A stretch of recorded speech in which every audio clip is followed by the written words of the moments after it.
Louis Vuitton, why not ఈ పేరుని మీరు వినే ఉంటారు. ప్రపంచంలోని most luxurious and most powerful బ్రాండ్స్లో లూయి విటాన్ టాప్లో ఉంటుంది. ప్రస్తుతం ఈ కంపెనీ CEO బెర్నార్డ్ ఆర్నాల్డ్ ప్రపంచ రిచెస్ట్ మ్యాన్ లిస్ట్లో టాప్ 5లో ఉంటాడు. ఈ వీడియోలో మీరు అసలు లూయి విటాన్ ఎలా స్టార్ట్ అయిందో, అలాగే ఈ ఫ్యాషన్ సెక్టార్లో మాన్స్టర్ లాగా ఎలా ఎదిగిందో నేను చెప్పబోతున్నాను. సో సీట్ బెల్ట్స్ పెట్టుకోండి. ఈ వీడియోలో లూయి విటాన్ చేసిన పనులు, కాంట్రవర్సీలు, కోర్టు కేసులు, వాటి కాంపిటేటర్స్ని ఎలా తొక్కుంటూ వచ్చిందో చూడబోతున్నారు. So let's welcome to the video of the ruthless fashion giant Louis Vuitton.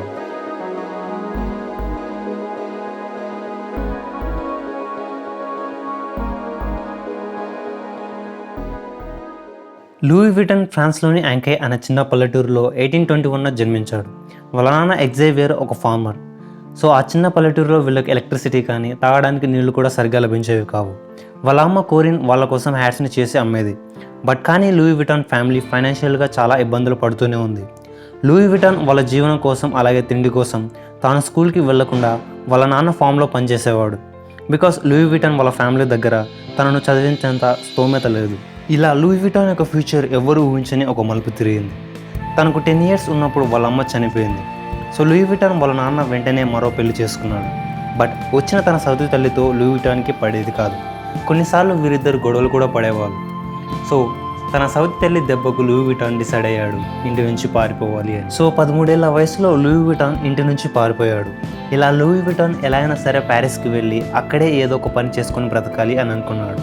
But తన ఊరు నుంచి ప్యారిస్కి 225 మైళ్ళ దూరం ఉంది. లూయి విటాన్ దగ్గర ప్యారిస్కి వెళ్ళేంత డబ్బు కూడా లేదు. సో చేసేది ఏమీ లేదని తాను ప్యారిస్కి నడుచుకుంటూ వెళ్ళాలి అని డిసైడ్ అయ్యాడు లూయి విటాన్. ఇలా తాను ఖాళీ కడుపుతో అడవిలో ఎక్కడ పడితే అక్కడ పడుకునేవాడు. ఇలా వెళ్ళిన ప్రతి ఊరిలో ఏదో ఒక పని చేసి తన కడుపును నింపుకునేవాడు. అక్కడ ఎంత చలి వేస్తున్నా తాను అడవిలో ఒక దుప్పటి కప్పుకొని పడుకునేవాడు. బికాస్ రూమ్ తీసుకుని ఉండేంత డబ్బు లూయి విటాన్ దగ్గర లేదు. అఫ్కోర్స్ చాలాసార్లు ఖాళీ కడుపుతోనే పడుకునేవాడు. ఇలా ప్రతి చోట ఏదో ఒక పని నేర్చుకుంటూ తన స్కిల్స్ని డెవలప్ చేసుకున్నాడు. ముఖ్యంగా క్రాఫ్ట్స్ తయారు చేయడంలో అలాగే మెటల్స్తో పని చేయడంలో లూయి విటాన్ పట్టు సాధించాడు. ఎట్టకేలకు 3 సంవత్సరాల తర్వాత తాను ప్యారిస్కి చేరుకున్నాడు. సో ఇక్కడి నుంచి అసలు కథ స్టార్ట్ అవుతుంది.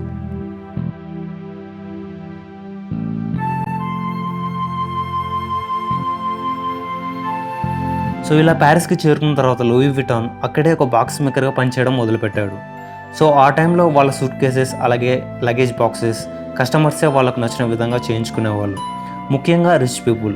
బికాస్ ఆ టైంలో ఎక్కువగా ట్రావెలింగ్ అలాగే ఒక చోటు నుంచి ఇంకో చోటుకి ఎక్కువగా రిచ్ పీపుల్ మాత్రమే వెళ్ళేవాళ్ళు. ఇలా లూయి విటాన్ చాలా తక్కువ టైంలోనే అక్కడే ఉన్న రిచ్ పీపుల్తో మంచి కనెక్షన్స్ ఏర్పరచుకున్నాడు. ఎంతలా అంటే అప్పటి ఫ్రాన్స్ క్వీన్ తన పనిని అలాగే సూట్ కేసెస్ చేసే డిజైన్ ఆ క్వాలిటీని చూసి తన పర్సనల్ క్రాఫ్ట్ మ్యాన్గా తన దగ్గర ఉంచుకుంది. ఎవరికి దక్కని ఒక ఉన్నత గౌరవం లూయి విటాన్కు దక్కింది. ఆ టైంలో రాయల్ ఫ్యామిలీ దగ్గర పనిచేయడం అన్నది సాదాసీదా విషయం కాదు. బట్ లూయి విటాన్ గోల్ ఇది కాదు, తన సొంత బిజినెస్. తాను 33 ఏళ్ల వయసులో పెళ్లి చేసుకున్నాడు.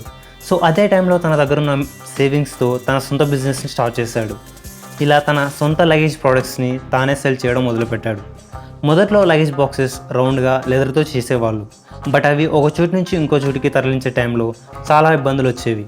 రౌండ్గా ఉండడం వల్ల షిప్స్లో ఎక్స్ట్రా ప్లేస్ అలాగే చిందరవందర అయ్యేవి. బట్ లూయి మాత్రం ఈ విషయాన్ని గమనించి స్క్వేర్ షేప్తో అలాగే లెదర్కి బదులు క్యాన్వాస్తో ఆ లగేజ్ బాక్సెస్ని తయారు చేయడం స్టార్ట్ చేశాడు. Because canvas is lighter and more durable and water resistant. ఇలా లూయి విటాన్ యొక్క బిజినెస్ ర్యాపిడ్గా గ్రో అవడం స్టార్ట్ అయింది. ఎంతలా అంటే లూయి విటాన్ ప్రోడక్ట్స్ ఒక స్టేటస్ సింబల్ లాగా, ప్రతి ఒక్క రిచ్ పీపుల్ ఈ ప్రోడక్ట్స్ని ఖచ్చితంగా కొనాలి అనేంతలాగా లూయి విటాన్ ప్రోడక్ట్స్ వరల్డ్ వైడ్గా పాపులర్ అయ్యాయి. అఫ్కోర్స్ దానికి కారణం లూయి విటాన్ తీసుకున్న decisions and the quality of the products. Of course Louis Vuitton products కోసం గ్రీస్, ఈజిప్ట్ ఇలా చాలా దేశాల నుంచి ఆర్డర్స్ వచ్చేవి.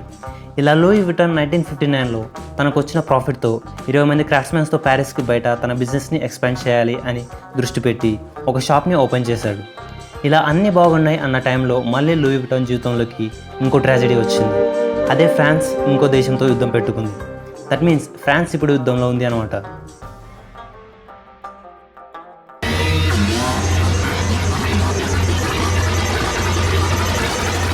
అది 1870. ఫ్రాన్స్ మొత్తం యుద్ధంలో ఉంది. అలాగే యుద్ధం కారణంగా అక్కడ మొత్తం నిర్మానుష్యంగా మారిపోయింది. లూయి విటాన్ తన ఫ్యామిలీతో 4000 మందితో ఒక పెద్ద బంకర్ లాంటి ప్లేస్లో ప్రాణాలను కాపాడుకోవడానికి అక్కడే ఉన్నారు. అక్కడ ఎంత డబ్బు ఉన్నా వాళ్ళకు తినడానికి తిండి, తాగడానికి నీళ్లు కూడా దొరికేవి కావు. Because France was under siege. ఇలాంటి సమయంలో ప్రాణాలు దక్కించుకోవడంలోనే అందరూ దృష్టి పెడతారు. ఎలా అయితేనే 1871 అంటే 1 year తర్వాత యుద్ధం ముగిసింది. బట్ లూయి విటాన్ తన షాప్కి వెళ్ళి చూస్తే అక్కడ ఏమీ లేదు. తన ఎక్విప్మెంట్ మొత్తం దొంగిలించబడింది. అలాగే ఫర్నిచర్, విండో గ్లాసెస్, ఇలా షాప్ మొత్తం ధ్వంసమైపోయింది. లూయి విటాన్ ఇన్నేళ్ల కష్టం మొత్తం ఆవిరైపోయింది. But strong minded people never accept their failure because they never give up.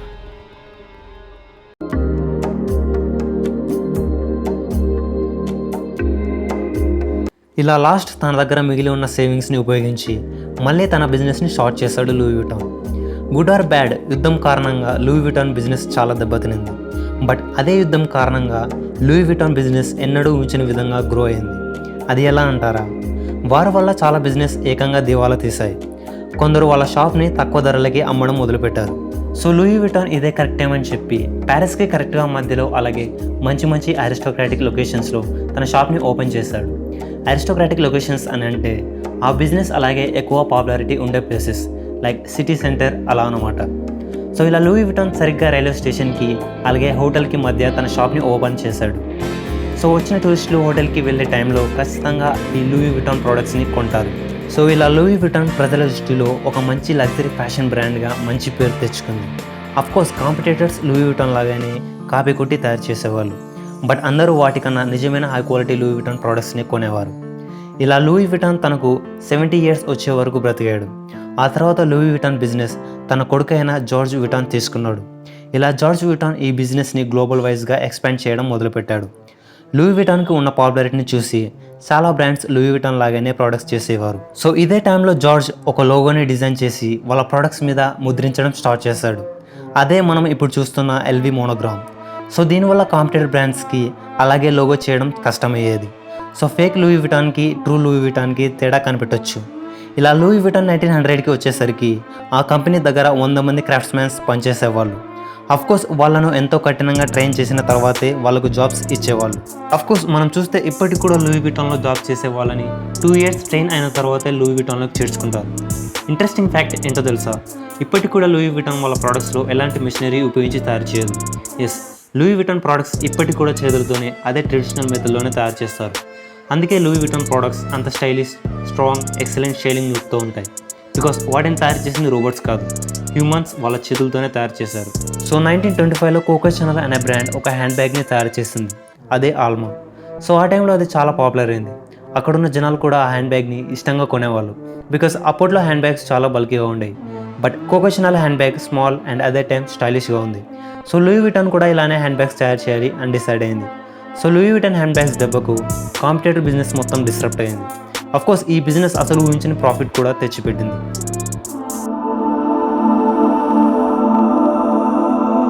So ఇలా ఉండగా 1936లో జార్జ్ విటాన్ చనిపోయాడు. సో తన కొడుకైన గ్యాస్టన్ లూయిస్ ఆ బాధ్యతను తీసుకున్నాడు. బట్ గ్యాస్టన్ లూయిస్ లూయి విటాన్ని సరిగ్గా గ్రో చేయలేకపోయాడు. బికాస్ కొన్ని సంవత్సరాలకి ఇంకో ఇబ్బంది వచ్చింది, అదే world war II. France was under siege again. Louis Vuitton యొక్క బిజినెస్ డౌన్ఫాల్ స్టార్ట్ అయింది. సో చేసేది ఏమీ లేక గ్యాస్టన్ లూయిస్ నాజీ ఆర్మీతో కొలాబరేట్ అయ్యాడు. ఇండీడ్ కోకో ఛానల్ లాంటి బ్రాండ్స్ కూడా వాళ్ళ బ్రాండ్స్ సర్వైవ్ కావడానికి నాజీ ఆర్మీతో చేతులు కలిపాయి. ఆఫ్కోర్స్ ఆ టైంలో చాలామంది వాళ్ళ ఎనిమిస్ అయిన నాజీలతో చేతులు కలిపే కన్నా వాళ్ళ బిజినెస్ని షట్ డౌన్ చేయడానికి ఇష్టపడేవారు. But for the first time Louis Vuitton ప్రజల దృష్టిలో ఒక నెగిటివ్ పర్సెప్షన్ని ఏర్పరచుకుంది. బట్ గ్యాస్టన్ లూయిస్ మాత్రం కంపెనీని సర్వైవ్ చేయడానికి అలా చేశాడు. లేకపోతే ఖచ్చితంగా లూయి విటాన్ ఉండేది కాదు.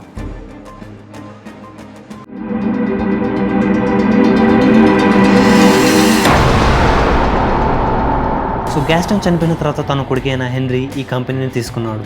నిజానికి హెన్రీకి ఈ బిజినెస్ గురించి ముందు నుంచే మంచి నాలెడ్జ్ ఉంది. అఫ్కోర్స్ ఇప్పుడు లూయి విటాన్ ఇలా ఉండడానికి కారణం హెన్రీనే. హెన్రీ లూయి విటాన్ హోల్సేల్ నుంచి రీటైల్కి కన్వర్ట్ చేశాడు. అలాగే 1984లో లూయి విటాన్ని IPOకి తీసుకెళ్లాడు. ఇలా హెన్రీ 1 million షేర్స్ని అమ్మాడు. అలా వచ్చిన ఆ మనీతో హెన్రీ లూయి విటాన్ని గ్లోబల్గా ఎక్స్పాండ్ చేయడం మొదలుపెట్టాడు. ఇలా అన్ని కంట్రీస్లోనూ లూయి విటాన్ షాప్స్ ఓపెన్ చేసింది. సో ఇలా 1987లో వాళ్ళ సేల్స్ 1 billion రీచ్ అయ్యాయి. ఇదే టైంలో హెన్రీ మోయిట్ హెనెసీ అనే లగ్జరీ కూల్ డ్రింక్స్ కంపెనీతో కొలాబరేట్ అయ్యి లూయి విటాన్ని కాస్త LVMHగా మార్చాడు. Because to expand their business rapidly. హెన్రీకి మోయిట్ హెనెసీ ప్రెసిడెంట్కి రాను రాను పడేది కాదు. సో ఇదే టైంలో తన ఫ్రెండ్ అలాగే తనకు తెలిసిన వ్యక్తి ఇన్వెస్టర్గా హెల్ప్ కోసమని LVMHలోకి ఆహ్వానించాడు హెన్రీ. ఇంతకీ అతను ఎవరో తెలుసా? Bernard Arnold. హెన్రీ చేసిన పెద్ద మిస్టేక్ ఇదే. బెర్నార్డ్ ఎవరికీ తెలియకుండా LVMHలో 43% స్టేక్ని కొన్నాడు. అలాగే మోట్ హెనసీ ఫ్యామిలీ దగ్గర నుంచి సపోర్ట్ రావడంతో ఆర్నాల్డ్ LVMHని కంట్రోల్ చేయడం మొదలుపెట్టాడు. హెన్రీ ఈ విషయం మీద కోర్టుకు కూడా వెళ్ళాడు, కానీ తను ఓడిపోయాడు. అలాగే హెన్రీ లూయి విటాన్ నుంచి తప్పుకున్నాడు. First time Louis Vuitton business వేరే ఫ్యామిలీ చేతికి వెళ్ళింది. లూయి విటాన్ మీద చాలా నెగిటివిటీ స్టార్ట్ అయింది. అలాగే దాని షేర్ ప్రైస్ కూడా పడిపోవడం స్టార్ట్ అయింది. బట్ ఆర్నాల్డ్ జీనియస్ మైండ్ కారణం వల్ల లూయి విటాన్ బిజినెస్ మళ్ళీ గ్రో అవడం స్టార్ట్ అయింది. ఇలా బెర్నర్డ్ ఆర్నాల్డ్ లూయి విటాన్ వల్ల వరల్డ్స్ రిచెస్ట్ మ్యాన్ లిస్ట్లో చేరిపోయాడు. లూయి విటాన్ వాళ్ళ ప్రోడక్ట్స్ని అలాగే వాటిని కాపీ కొడుతున్నారని చెప్పి చాలా కంపెనీస్ మీద కూడా కేసులు పెట్టింది. అండ్ అఫ్కోర్స్ పెడుతూనే ఉంది. ఈవెన్ ఆఖరికి గూగుల్ మీద కూడా కేసు పెట్టారు. కానీ గూగులే గెలిచిందిలే, కానీ అది వేరే విషయం. సో నా దృష్టికి వస్తే లూయి విటాన్ ఒకనొక టైంలో తన దగ్గర చిల్లి గవ్వలు లేకున్నా తన జీవితంలో ఏదో సాధిస్తానని చెప్పి ప్యారిస్కి వచ్చాడు. అండ్ ఒక పేదోడు ధనంతుడు సైతం పిచ్చెక్కించేలా ఒక లగ్జరీ బ్రాండ్కి కారణమయ్యాడు. ఇతని స్టోరీ మనకు ఒక గొప్ప విషయం నేర్పిస్తుంది. మన వెనకాల ఎంత ఉంది అన్నది ముఖ్యం కాదు, మన గుండెలో ఏమి ఉంది అన్నదే ముఖ్యం. సో ఈ వీడియో మీకు నచ్చితే మీ నుంచి ఆశించేది నేను ఒక్కటే, ఒక subscribe. Until then see you soon.